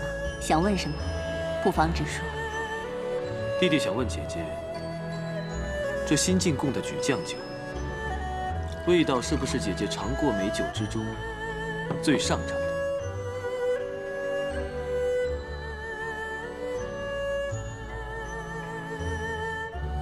不错。既是姐姐喜欢，那么弟弟便全数留给姐姐吧。弟弟有难题，你我姐弟同当，这好酒难求，何不分甘同味呢？弟弟有难处，姐姐想都不想就帮忙。如今这点小心意，岂会不悉数送给姐姐呢？母后那边是有点生气，不过你放心，我劝她只当是我入宫与弟弟亲近几天，反正不是真的姐弟不和。母后已经安心了许多，只是弟弟需要尽快结案，到时候再向母后请罪就没事了。弟弟何尝不想尽快结案？只怕姑母行事慎密，不会留下尾巴。你倒说得坦白。子夫谦厚，除了因宠遭妒之外，还有其他理由会惹上祸端。樊娘竟然安排子夫去向瑞基学宫规，其实一开始就是个圈套。至于那个小倩，看似柔弱，却得势不饶人，对子夫的指控全触及祖母心思，一看就知道是有人指使。究竟谁人指使？我们心中有数。现在就从瑞基的死因着手，先查出死因，找到下毒源头，这样就能顺藤摸瓜，查出真相。参见陛下，公主回来了。御医怎么说？据御医查验所报，瑞基的确是中毒而死。至于是何毒所致，他们一直在查究，却难下定论。会是厨房动了手脚吗？瑞姬死后，御医怕是厨房出错，曾去细查，连他当日的食物残羹也留起细验，一概查不出有什么问题。臣会继续调查樊娘、小倩的一切。朕已下旨，不管任何人，如有报信，赏；有线索，赏；有证据，更赏。那我就动用宫中所有人脉追寻线索，希望尽快查出真相。如今我们最大的敌人，就是那弹指光阴。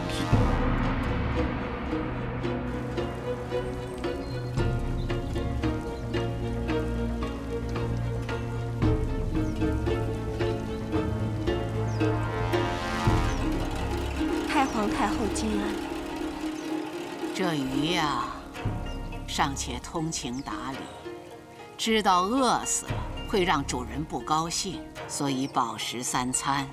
可有些人却有时不食，无中生事，是存心跟哀家作对吗？你是有意弄出性命之忧，让哀家失信于皇帝，还是害了人心有余悸而食欲不振呢？禀太皇太后，奴婢这2日来只饮不食，不是存心与太皇太后作对，而是想以此对瑞姬尽哀悼之思。这话倒新鲜，谁听了都觉得稀奇。这样的谎话，你以为哀家听了会相信吗？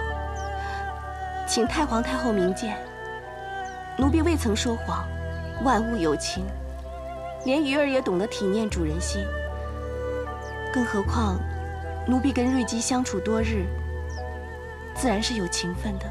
他不是曾经癫狂发作，伤了你吗？过来，让哀家摸摸那伤口。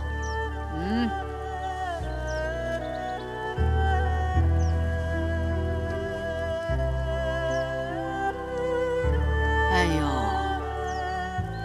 咬得很深呐，这罪不好受吧？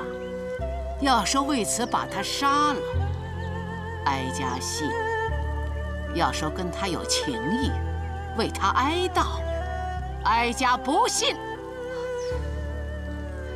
瑞姬伤我只因病发，我并没有害她的道理啊。你是太过纯真善良，还是太过诡计多端？故作矫情，想撇清罪责呢？奴婢的确没有杀她，除了病发的时候，瑞姬一直待奴婢很好，宫中规矩礼仪，她也是知无不言。在我眼中，她是可怜，但更可敬。可敬？如何可敬啊？她虽知自己身在冷宫，但只要一清醒，就会把自己梳理整齐，施上脂粉，插上她真爱的双蝶步摇，把自己有伤疤的脚包裹好，总不失她作为一个家人子的身份。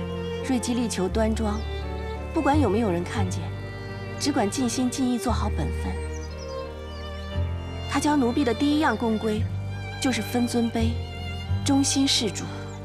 够了！他可曾向你提起他忠心事主的下场？我不要华太！你就要你华太！喝！我不要！瑞姬要是不忿于自己的下场，就不会教奴婢忠心2字。他可有说怨恨过谁？给我放开！我不要！我的孩子！死前又是否有遗恨？怨恨何人？遗恨何事？瑞姬从未明说，奴婢也不想知晓。她只曾经低叹：一入宫门重重深，身不由己事事哀。重申，世事安。那你呢？可有感同身受？奴婢从小所学是随事随在，安之乐之，是心善至坚，与人和乐，还有笑着日子容易过。好，哀家会将你的善事改为斋饭，让你继续哀悼他。谢太皇太后恩典。奴婢斗胆，求太皇太后赐我织机丝线。听说你之前已经向宫婢要了绢布针线，缝制绢花，得以解闷儿，现在又要织机。奴婢缝制绢花，只为装饰瑞基棺木。今日亲见太皇太后，奴婢就在斗胆恳求，得织机丝线，织出3尺赤绫，为其遮蔽足上伤疤，让他稍补遗憾，安心而去。过来。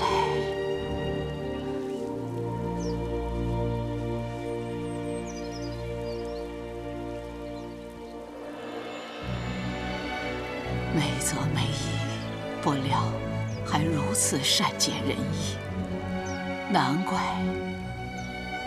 连皇帝都为了你神魂颠倒，失了分寸。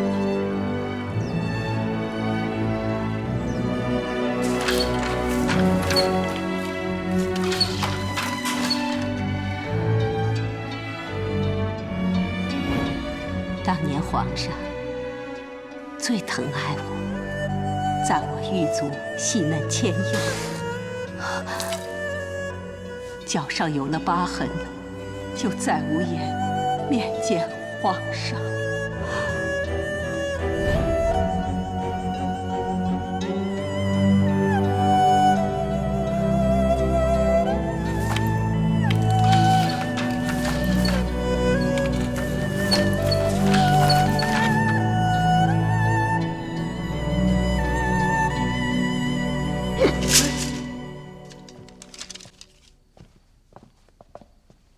陛下，查得怎么样？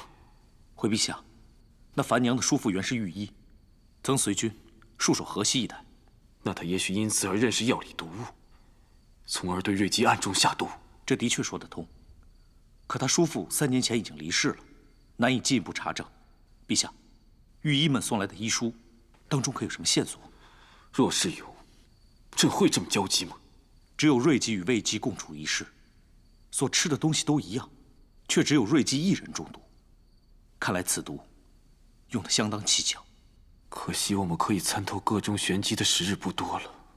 小倩的背景很简单，只是个普通的工人。反而樊娘比较复杂，她没有兄弟姐妹，却在宫外养着一个8岁大的侄儿。臣会再进一步调查。即使有重伤，还是没人来讨。子夫的生死要看天命了。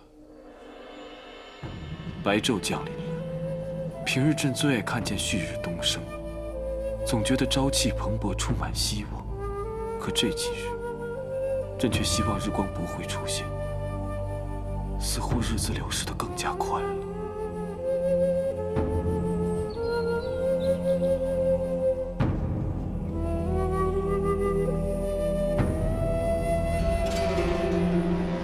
皇后金安，窦太主万福。母后金安，免礼。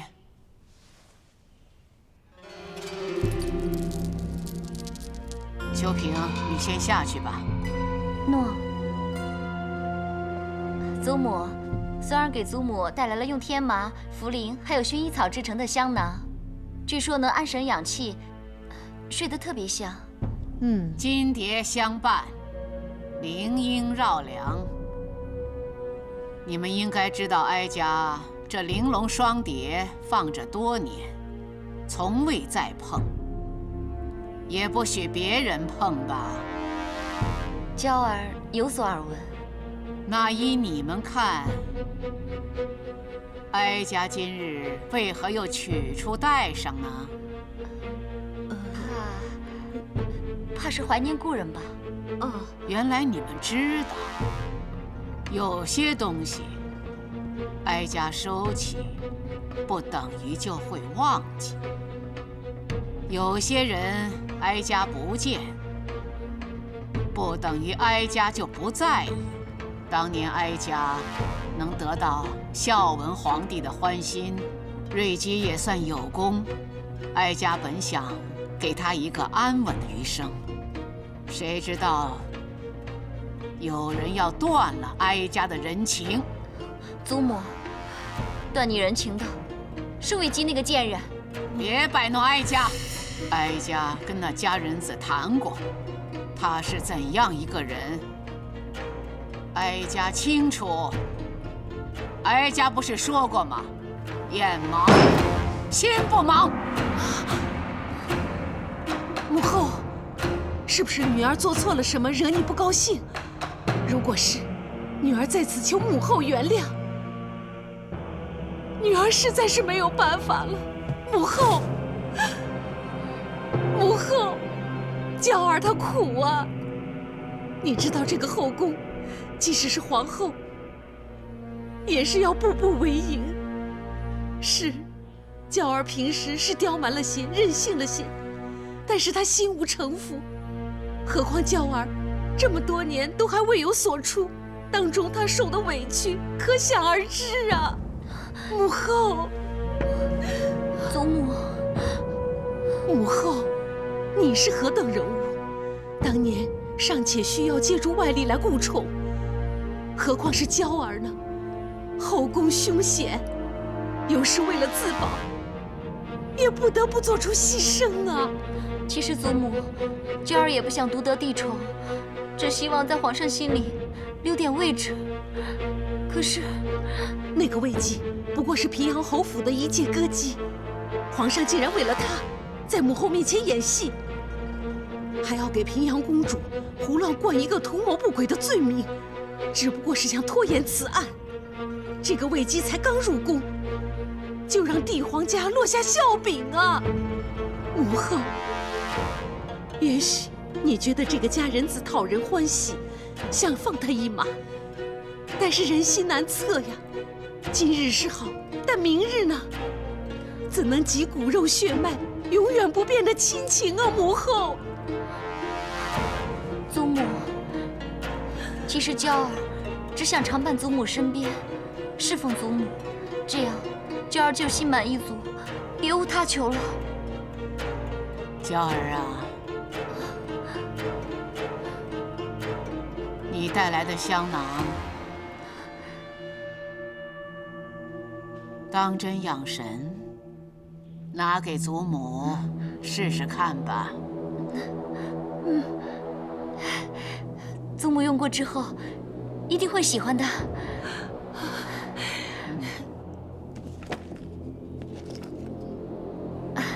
祖母，你闻闻。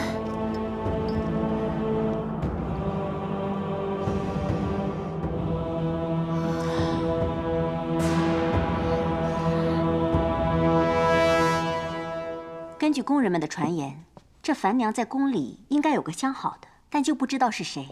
臣也觉得，她跟外面养着的那个侄儿关系并不单纯。要是她真的在宫里做出淫秽之事，可能因此给人把柄，任人摆布。如果世上真有毒物，用在不同人的身上会有不同的效果，那么医师们一定会记录下来。若不是，瑞姬之死会否与毒无关？可御医已经断定，瑞姬死于中毒。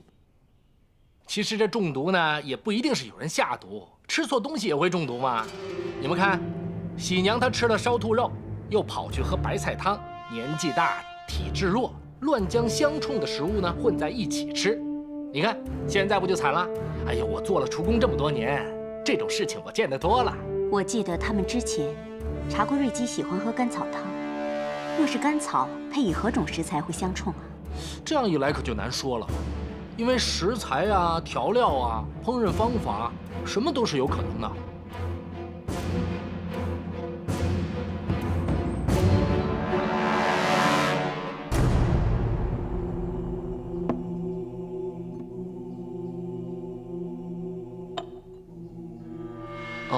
这是桂花粉，干花研成的，该不会跟瑞姬的食物相冲吧？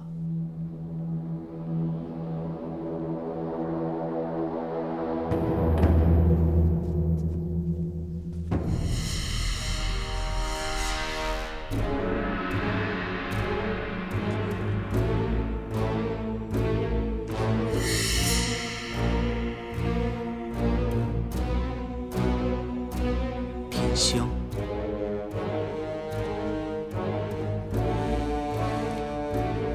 这个小的也不敢肯定，这是厨工董鱼用来制作调味香料的材料。董鱼，他喜欢用干花、香草研磨出特别的味道。他略懂医理，从未出世。哪个是董鱼？叫他出来问话。哦，董鱼前些日子回乡探亲去了。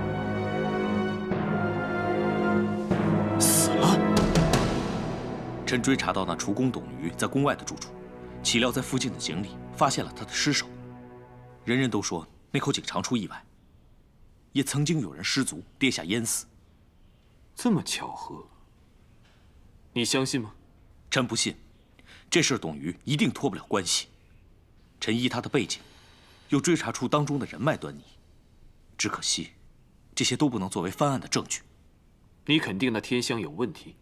臣曾戍守西北，知这香液从西域传来，性极寒，老弱者不宜服用。若瑞姬常年喝用甘草研配的汤药，再加上这个二者相冲，出事的几率会很大。可惜，这只是你在边关的见闻，不能做理据，更难以让众人信服。厨工虽然见过董鱼用天香混在瑞姬的食物中做调味，但却说不清楚其中的分量。即便现在传御医钻研，也需时才能断定瑞姬是否因这两种食物相冲而致死。可我们只剩1日不到。陛下现在所查到的都虚实考证，更不齐样。看来也只有最后一搏了。什么？皇上要来？刚刚收到通传，应该已经快到了，明天就断案了。他现在过来，不会是查出什么东西了吧？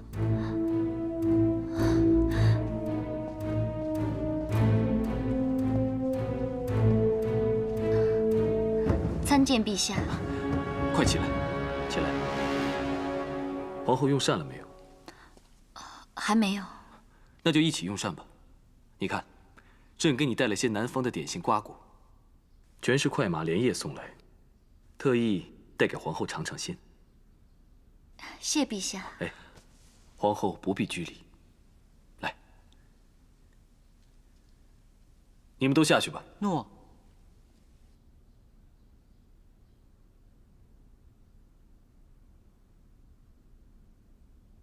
皇后，朕初登大同，想有些作为，要兼顾的事情多，也许你会觉得朕冷待了你。这些臣妾都明白，陛下放心，臣妾没有任何怨言。皇后深明大义，朕就无后顾之忧了。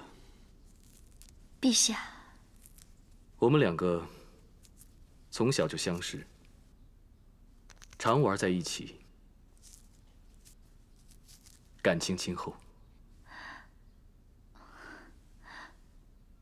我们小时候就是像这样分享美味的。这种感情岂会轻易受到影响呢？皇后，你放宽心，不管如何，你都是朕的皇后。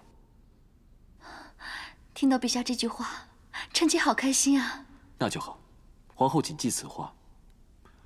就忘了之前的风风雨雨吧，像从前般彼此信任，别再与后宫的其他嫔妃计较纠缠了。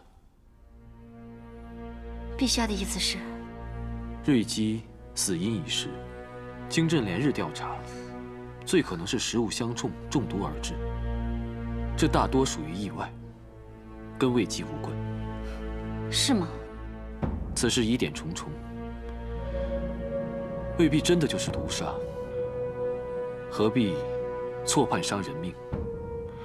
不如皇上好久没有这样温柔对臣妾了，臣妾本应该高兴。祖母素来最宠爱你，若是你能亲自向他老人家说清楚事情始末，将这场风波平息，朕定会感激你。以后大家琴瑟和谐，感情更深厚。你我的感情不是从小就开始的吗？为什么要我帮了他，才会更深厚？祖母的意思，臣妾不敢忤逆。危姬杀的可是祖母的故人呢。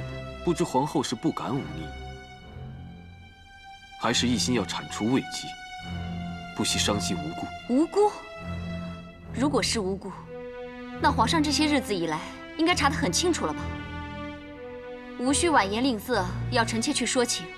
自从夫君登基以来，你有几次这样温柔细语过？现在却是为了别人，我凭什么要帮你？不凭什么，就凭你我之间这点情分，凭你作为大汉皇后该有的气度，就凭陛下一句大汉皇后，臣妾更不能徇私。好一个不能徇私！朕明白了。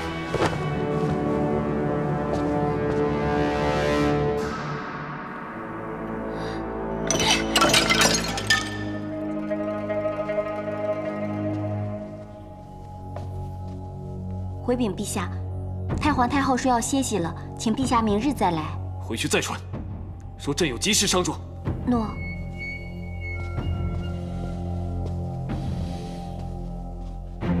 皇上说有急事，非要见太皇太后不可。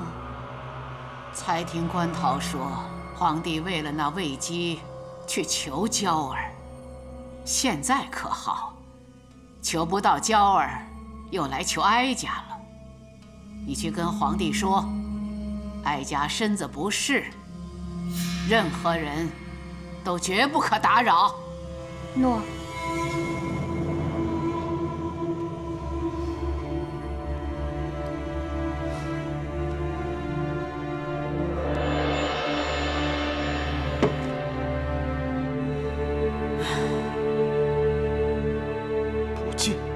你有没有说清楚朕有急事？奴婢说了，可是太皇太后奉体为和，下令任何人都绝不可打扰。绝不可打扰。是。那就没办法了。段宏，